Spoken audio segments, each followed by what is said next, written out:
The old man shouldn't have been there. That was the first thing Captain Joel Price noticed, before the dogs, before the chaos, before the single word that would dismantle everything he thought he understood about authority. The man was standing at the far end of Corridor J7, a restricted transit wing on the lower level of Calgary International Airport, and he was holding a Tim Hortons coffee like he had every right in the world to be exactly where he was. Price walked toward him with the clipped, purposeful stride they'd drilled into him at Royal Military College, his boots striking the polished concrete in a rhythm that announced consequence. Behind him, 8 crated Belgian Malinois and German Shepherds lined the corridor wall, each in a ventilated aluminum transport kennel bearing the stamp of the Canadian Armed Forces. They were bound for CFB Edmonton, then onward to a joint training exercise in Cold Lake, and they were Price's responsibility. His first solo command of a K9 transit detail, his first real chance to prove he belonged in a leadership role outside the classroom. The man by the window didn't look up as Price approached. He was perhaps 65, maybe older, with a face that had been carved by decades of wind and cold into something resembling the landscape itself. Deep lines bracketed his mouth. His nose had been broken at least once and healed slightly off-center. He wore a canvas jacket the color of dried sage, the kind you'd find at a farm supply store in Kamloops or Williams Lake, and beneath it a faded denim shirt with the top button undone. His boots were scuffed leather, not cowboy boots, just working boots, the soles worn smooth on the outside edges from years of walking uneven ground. He looked like a man who spent his mornings checking fence lines and his evenings sitting on a porch watching the light drain from the Rockies. "Sir." Price stopped 3 meters away, feet shoulder-width apart, hands clasped behind his back. The posture of polite authority. "This corridor is restricted. Military transit. I'm going to need you to head back to the main concourse. Departures are up the escalator and to your left." The old man took a slow sip of his coffee. His eyes, which were a washed-out gray-green, the color of glacial runoff, finally moved from the window to the captain's face. They held there for a moment, calm and measuring, then drifted past him to the row of crates. "Just killing time," he said. His voice was low, unhurried, with the faint flattened vowels of someone who'd spent most of his life in the British Columbia interior. "Flight to Nanaimo doesn't board for another 90 minutes. Saw the sign for this level and figured I'd walk off the stiffness. I understand, sir, but this isn't a public area. These are military working dogs in active transport, and we need to maintain a controlled environment. I'm sure you understand." The old man nodded, a single, slow dip of his chin. But he didn't move. He took another sip of coffee, and his gaze went back to the dogs. Price felt a prickle of irritation. He was 28 years old, newly promoted, and acutely aware that his team of 4 handlers was watching him manage this encounter. He needed it to go smoothly. He needed to project competence. An old rancher with bad knees and a Tim Hortons double-double was not going to derail his first command. "Sir, I need you to." He stopped mid-sentence. Something had changed in the corridor, a shift in pressure that he felt more than heard. It began with Thor. Thor was the lead dog, a 4-year-old Belgian Malinois with a sable coat and a bite force that could crack a femur. He was the steadiest animal in the unit, a rock of disciplined focus who had cleared his advanced training with the highest marks his evaluators had ever recorded. Thor did not fidget. Thor did not whine. Thor lay in his crate like a coiled spring and waited for his handler's next command with the patience of a sniper. Thor was standing up. The metallic scrape of his nails against the crate floor was a sound Price had never heard outside of a deployment scenario. The dog's ears were pinned forward, his entire body oriented toward the old man by the window. His tail, which should have been tucked or still, was held rigid and horizontal, trembling with a barely contained energy that Price's training told him was one shade short of a drive state. "Tanaka." Price's voice dropped. "What's going on with Thor?" Corporal Yuki Tanaka was already kneeling beside the crate, her hand pressed flat against the mesh door. She was Thor's primary handler, had been since his initial pairing 18 months ago, and she knew his body language the way a mother knows a child's cry. This wasn't aggression. It wasn't fear. It was something she had no name for. "I don't know, sir. He's not showing threat indicators. No hackles, no lip curl. He's just locked on. Get him settled." "Thor, Platz." Tanaka's voice was firm, clear, textbook, the German command for down. Thor ignored her completely. His nostrils flared in rapid, shallow pulses, pulling scent from the air with an intensity that suggested he'd found something extraordinary. something his training hadn't prepared him for. Then Nyx started. She was a black German shepherd, compact and explosive, and she began to pace the confines of her crate with a clicking, agitated rhythm. Her whine was high and thin, like a violin string wound too tight. Next to her, a Dutch shepherd named Kodiak threw his weight against the side of his crate, not trying to escape, but trying to get closer, trying to get to the old man. Within 30 seconds, all 8 dogs were in various states of vocal, physical distress. The corridor filled with a sound that was not quite barking, not quite howling, but something more primal and unsettling, the sound of animals confronting a stimulus that existed outside the parameters of their conditioning. The handlers scrambled, voices overlapping, commands colliding. Nyx, aus, aus. Kodiak, easy, easy buddy, what is happening? Bravo, Nain, down. None of it worked. The dogs heard their handlers, registered the familiar commands, and dismissed them entirely. Their attention, all 16 eyes, was fixed on the man by the window with the absolute, unwavering focus of creatures recognizing something ancient and irresistible. The old man, whose name was Angus Drummond, stood perfectly still. He held his coffee at waist height, his weight balanced evenly on both feet, and he watched the dogs with an expression that contained no surprise whatsoever. If anything, his face showed a quiet confirmation, like a man who had suspected what he would find, and was now having that suspicion verified. There was a sadness in it, too. The way you might look at the house you grew up in after decades away, knowing every room by heart, but knowing also that you no longer live there. Price's face had gone the color of newsprint. He could hear footsteps above them, airport staff drawn by the noise. This was becoming an incident on his watch, in his first week of operational command, and his report would have to explain how 8 elite military assets had been collectively destabilized by a senior citizen with a coffee. Sir, I am ordering you to leave this corridor immediately. His voice carried the sharp, brittle edge of a man who could feel control slipping through his fingers. You are interfering with a military operation, and I will have airport security detain you if necessary. Drummond looked at him. Not with defiance, not with contempt, with patience. The particular patience of a man who has seen this exact species of panic before, many times in much younger men, and who knows that the only cure for it is time and experience. They don't need you to yell, son, Drummond said, his voice barely above the noise. They need someone to answer the question they're asking. What question? What are you talking about? They know what I am. They just can't figure out why I'm not acting like it. The statement hung in the air, incomprehensible to Price, but detonating like a depth charge in the mind of the one person in the corridor who understood exactly what it meant. Warrant Officer Lise Beauchemin had been standing near the emergency exit at the far end of the hall, reviewing manifest paperwork on a clipboard. She was the senior NCO on the detail, 15 years in the K9 program, 2 deployments to Latvia with NATO's enhanced forward presence, stint as an instructor at the Canadian Forces Military Police Academy in Borden. She had trained dogs, and she had trained the people who trained dogs, and she had developed, over that career, an almost supernatural ability to read a room through the behavior of the animals in it. She had been watching Angus Drummond since he walked in, not because he seemed dangerous, but because of something far more subtle and far more rare. The dogs had noticed him before anyone else. She'd seen Thor's head turn, seen the minute stiffening of his shoulders, and she'd thought it was a scent lock on a bag, perhaps residue from a farm, livestock odor, triggering a prey response. But it wasn't that. She knew what a prey response looked like, the hard stare, the coiled haunches, the laser focus on an object. This was different. The dogs weren't hunting, they were recognizing. She watched the old man's hands.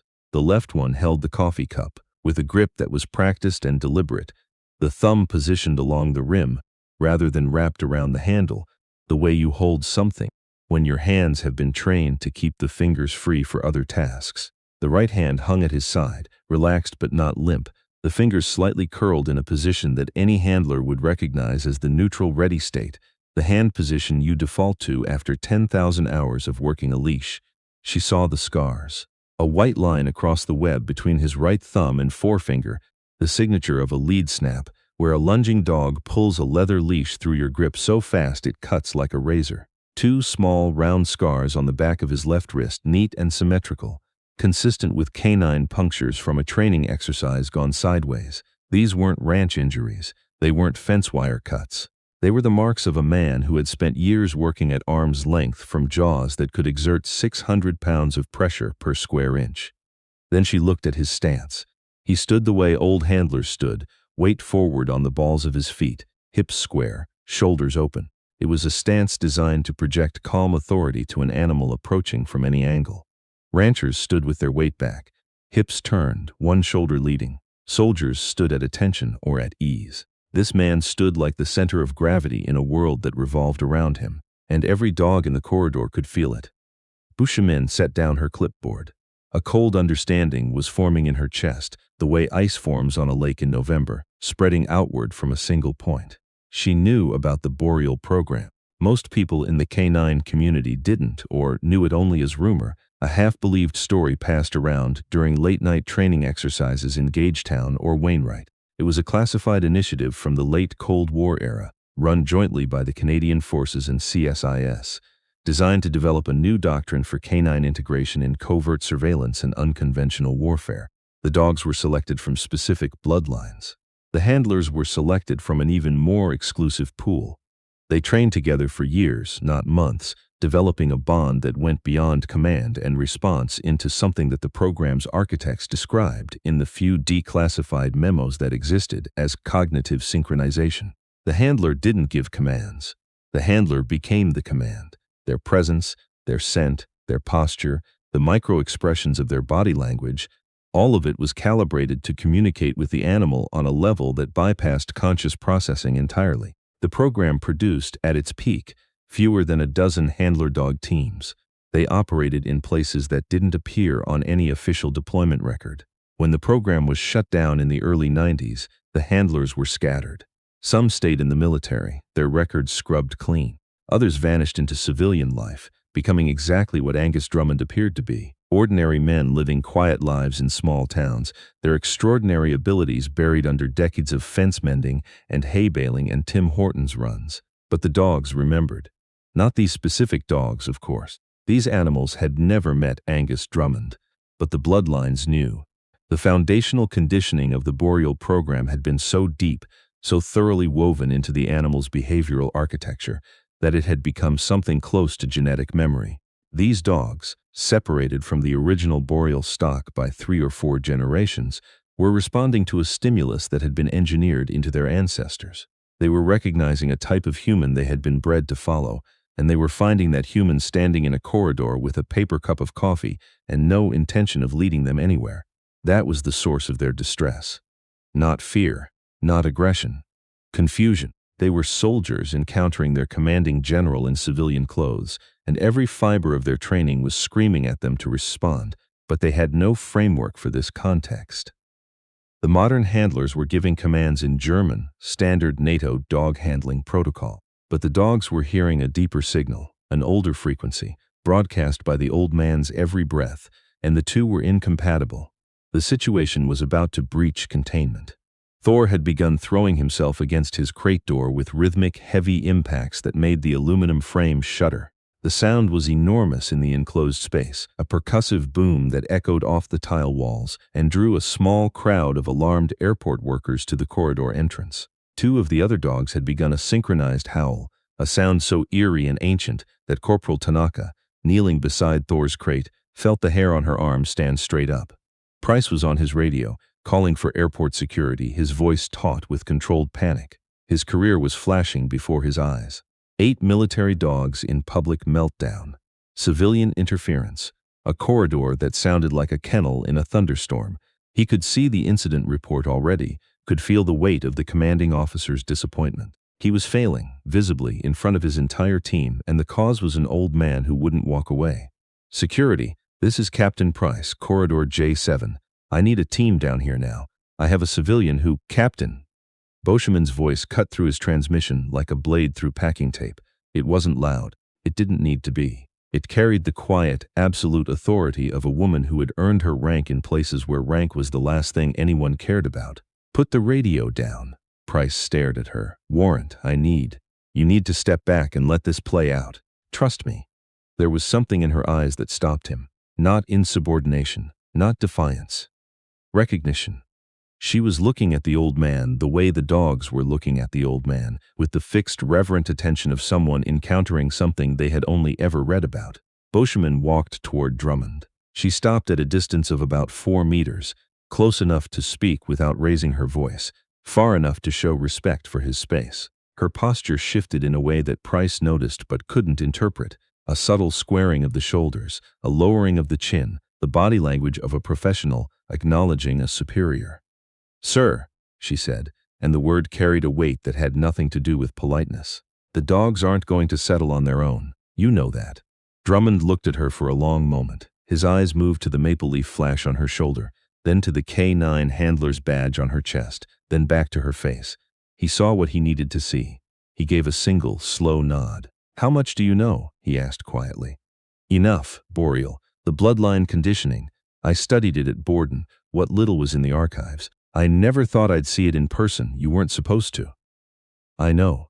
The corridor was reaching a critical point. Thor's impacts against his crate were becoming violent enough to risk structural failure.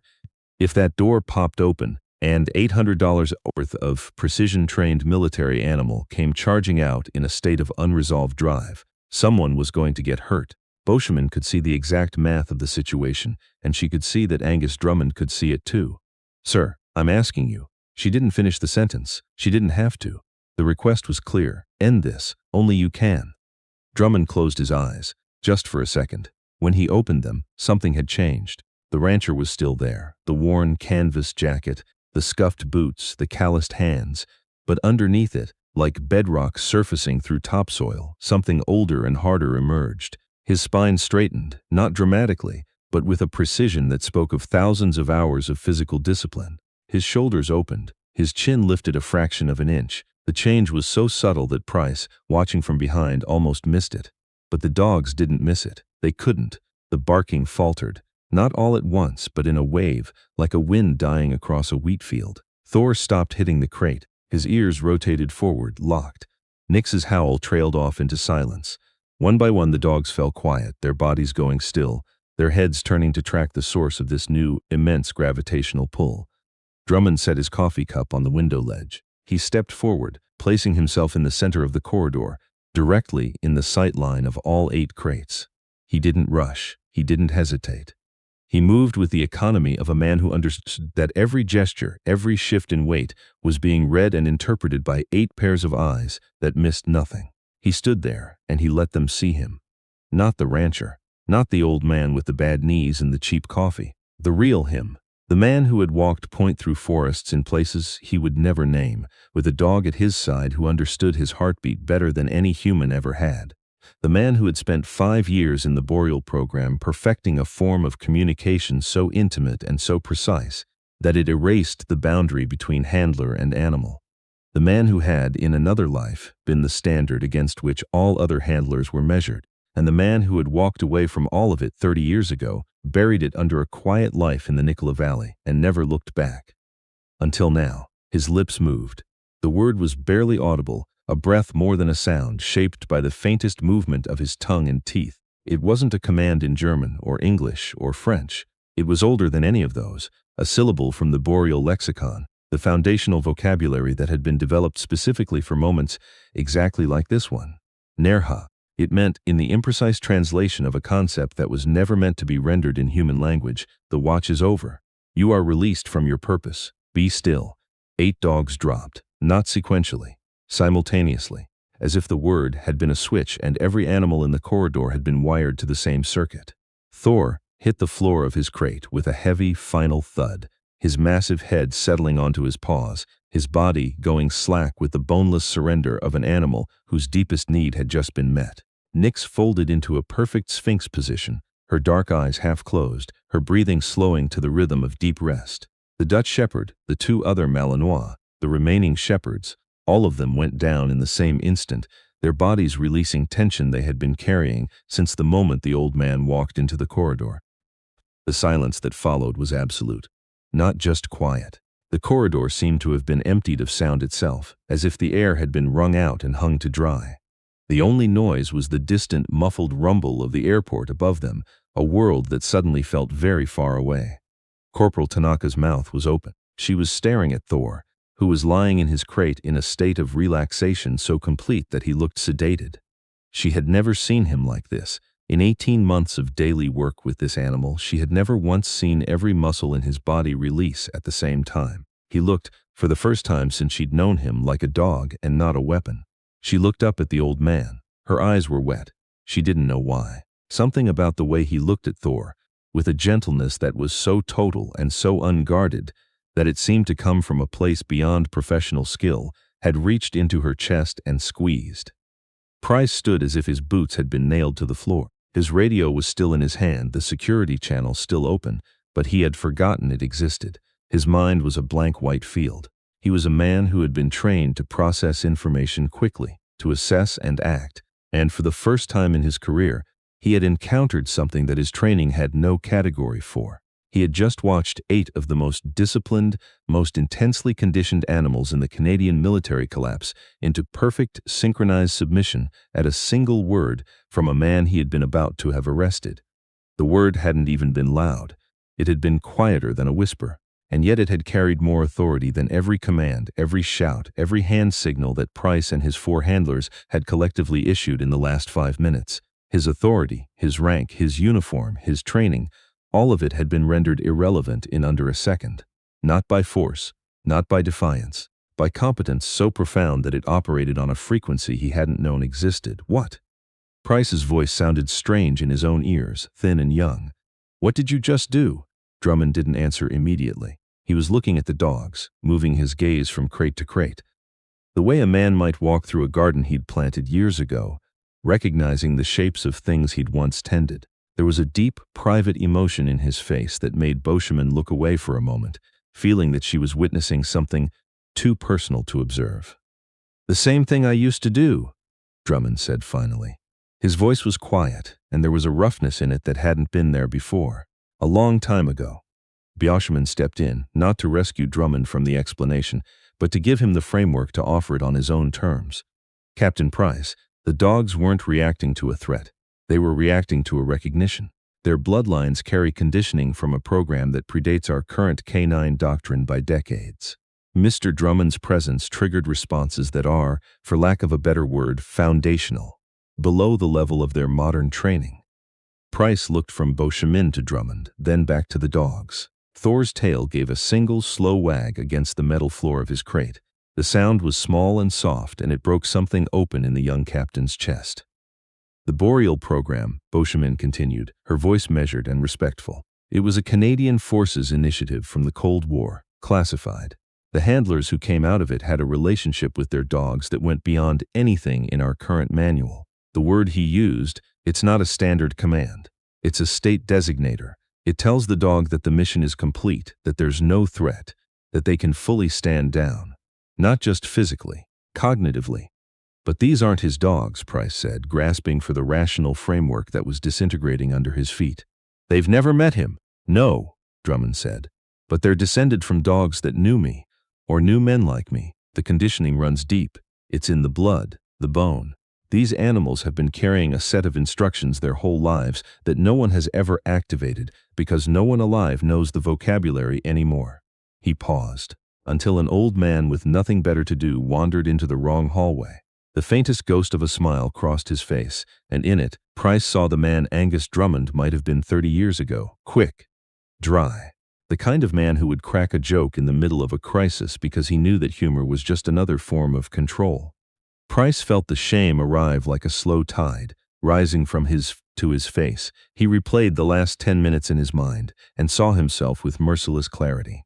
The clipped commands, the condescending tone, the threat of arrest. He had looked at this man and seen an inconvenience, a civilian obstacle in the smooth machinery of his operation. He had asserted his authority with the confidence of someone who had never had that authority genuinely tested, and when the test came, his authority had evaporated like breath on a cold morning. The old man had been calm when Price was panicking, patient when Price was threatening, and when the moment demanded action, Drummond had resolved a crisis that Price and 4 trained handlers together could not. He had done it without raising his voice, without touching a dog, without even moving more than 2 steps. "Sir, I owe you an apology." The word "sir" came out of Price with an involuntary weight that surprised him. It wasn't the automatic sir of military courtesy. It was the sir of genuine deference, the acknowledgement of a rank that existed outside any chain of command he had ever been taught. I was wrong. About everything. I was out of line. Drummond shook his head, a slow, dismissive motion. You were doing your job. You had 8 animals and 4 handlers in your charge, and a stranger walked into your space. Your instinct was to protect. That's not wrong. That's exactly right. He turned to look at Price directly, and the young captain felt the full weight of those gray-green eyes. They were kind, but they were also unflinching. They were the eyes of a man who had delivered difficult truths to people far more powerful than a freshly minted captain, and who understood that the kindest thing you could do for a young leader was to be honest with him. Where you went sideways, Drummond continued, is that you tried to control the situation before you understood it. You saw the dogs acting up, and you saw a civilian who didn't belong, and you drew a straight line between the two because it was the simplest explanation. But the simplest explanation isn't always the right one, especially with dogs. He pointed a calloused finger at Tanaka, who was still kneeling beside Thor's crate, one hand resting on the mesh door, her fingers close to the dog's nose. Thor was breathing slowly, his eyes half closed, his enormous body radiating a contentment that seemed almost narcotic. That corporal of yours, Drummond said. Watch her. Looked. Tanaka was speaking to Thor in a voice too low to hear, her face close to the crate, her body language open and unguarded. She wasn't issuing commands. She was talking to him. Just talking. And Thor, the most rigidly disciplined animal in the unit, was listening with the soft, attentive posture of a house dog being told a bedtime story. She's got it, Drummond said quietly. That thing you can't teach. The thing that separates a handler from a partner. She talks to that dog like he matters, not like he's a tool. You nurture that, Captain. You protect it. Because when the time comes, and it always comes, that bond is the only thing that'll bring them both home. Tanaka looked up, having heard her name. Her eyes were bright. She had no idea who this man was, what program he'd come from, what he'd done in a world that existed before she was born. But she understood on the same wordless frequency that the dogs understood that she had just been seen, not evaluated, not assessed, not graded.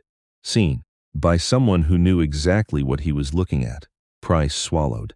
There was a tightness in his throat that he couldn't attribute to any emotion he was comfortable naming. He wanted to ask for the man's name, his unit, his service number, something tangible he could hold on to, some way to anchor this experience in the concrete world of records and rosters. But he understood with a maturity that surprised him that the question would be both pointless and disrespectful. This man's identity wasn't in a database. It was in the silence he had just created. Drummond picked up his coffee from the window ledge. He took a sip, grimaced slightly, the way you do when Tim Hortons has gone lukewarm, and set the cup down again with a finality that suggested he was done with it. My daughter's expecting me in Nanaimo, he said, and the transformation was instant. The quiet authority, the ramrod posture, the commanding presence, all of it receded like a wave pulling back from shore, and in its place stood only a tired old rancher with a sore back and a long flight ahead of him. She just got a new greenhouse put in, and I promised I'd help her with the irrigation. The soil out on the island is different from what I'm used to. She keeps telling me that. The mundanity of it was almost jarring. Greenhouses, irrigation, soil. This man, who moments ago had commanded 8 military animals with a word that none of them had ever been trained to obey, was now talking about his daughter's garden with the earnest, slightly anxious enthusiasm of a father who wanted to be useful. He picked up a small canvas bag from the floor, one that Price hadn't noticed before, and settled its strap on his shoulder. He nodded to Boschman, a small, wordless acknowledgement between two people who shared a world that needed no explanation. Warrant officer, he said. Sir, she replied, and in that single syllable was everything: respect, gratitude, the quiet grief of knowing that the man standing before her was one of the last of something extraordinary, and that when he was gone, there would be no one left who could do what she had just witnessed. To Price, Drummond offered something unexpected, a smile, small, warm, and entirely genuine. It was the smile of a man who remembered what it felt like to be young and certain and wrong, and who bore no grudge for it. Listen to your dogs, Captain, he said. They'll tell you everything you need to know. They were trying to tell you tonight. You just weren't speaking their language yet. He paused. You will, though. Give it time. He turned and walked toward the end of the corridor, his boots making soft, uneven sounds on the concrete, the gait of a man whose knees had logged more kilometers than they were designed for. He didn't look back. He didn't need to. Price watched him reach the escalator, step on, and ride upward into the bright, busy chaos of the departures level. For a few seconds, the old man's canvas jacket was visible above the moving handrail, and then the crowd swallowed him and he was gone. Just one more traveler in an airport full of travelers, anonymous and unremarkable, carrying a secret that 8 dogs had recognized and an entire military detail had missed. The corridor was quiet. The dogs were sleeping, truly sleeping, their bodies loose, their breathing deep and even, as though the word Drummond had spoken had granted them permission to rest in a way they had never experienced before. The handlers stood among the crates, silent, each of them aware that something had happened that they did not fully understand, but would spend years thinking about. Boschman walked over to stand beside Price. They looked at the empty escalator together. "You won't find him in any system we have access to," she said, her voice soft. "The Boreal records were sealed when the program ended. Burned, most of them. The men who came out of it, they were told to disappear, to become ordinary, and they did. They became ranchers, fishermen, mechanics. They went home to small towns and they never spoke about it again." She paused, watching the escalator as if the old man might reappear. They just went on living, and the only ones who ever knew what they really were the dogs. Price stood in the quiet corridor for a long time after that. He looked at Thor, peacefully asleep, and at Tanaka, who was sitting cross-legged beside the crate, her hand still resting near the mesh, unwilling to break whatever connection had been established. He looked at his other handlers, who were moving among the crates with a new gentleness, a new attentiveness, as if the old man's presence had recalibrated something in them too.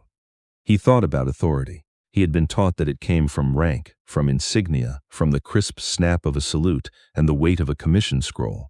He had been taught that leadership was a structure, a hierarchy, a chain of command with himself at a specific, carefully defined link. But in this corridor he had seen authority that came from nowhere and everywhere at once. It had no rank, no uniform, no documentation.